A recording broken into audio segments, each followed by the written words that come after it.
Assalamualaikum warahmatullahi wabarakatuh.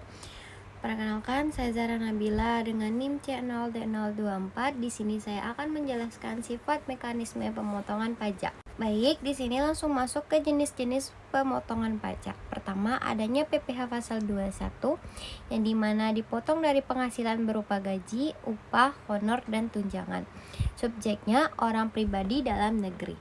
Yang kedua, adanya PPh pasal 22 yaitu atas kegiatan impor atau penjualan barang tertentu, pemungut bendahara pemerintah, BUMN, dan badan tertentu. Yang ketiga, PPh pasal 23 yang dimana atas dividen, bunga, royalti, sewa, dan imbalan jasa.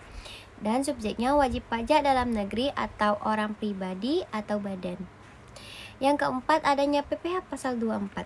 Pajak yang dibayar di luar negeri dikreditkan di Indonesia atau menghindari pajak berganda. Yang kelima, adanya PPh pasal 25 yaitu angsuran bulanan pajak penghasilan dibayar sendiri oleh pajak. Yang keenam, PPh pasal 26 yaitu atas penghasilan yang bersumber dari Indonesia dan diterima oleh wajib pajak luar negeri.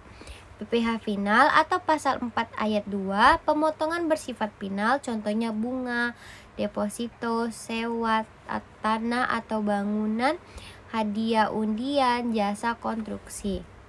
Nah, masuk ke sifat-sifat pemotongan pajak. Nah, sifat-sifatnya itu ada dua. Yang pertama, bersifat final dan bersifat tidak final. Yang final tidak diperhitungkan lagi SPT tahunan. Contohnya PPh final pasal 4 ayat 2 atas bunga, deposito, sewa tanah atau bangunan. Yang tidak final harus diperhitungkan kembali di SPT tahunan, contohnya PPh pasal 21 dan 23.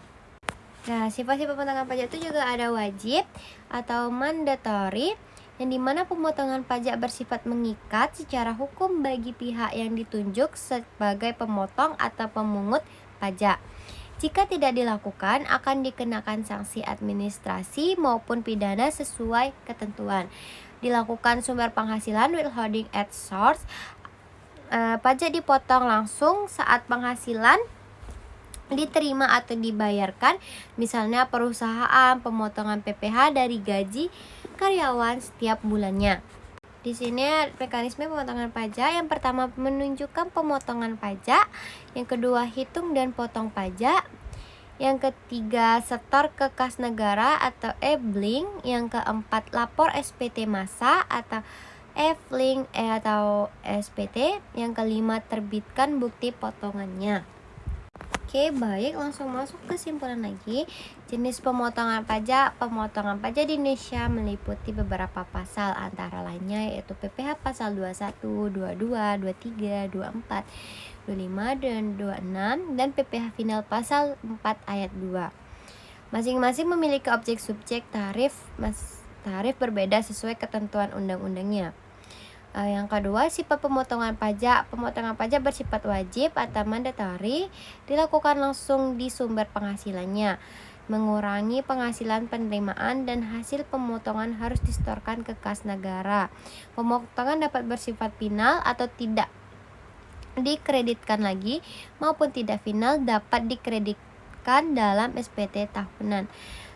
Mekanisme pemotongan pajak, prosesnya dimulai dari menunjukkan pemotongan pajak.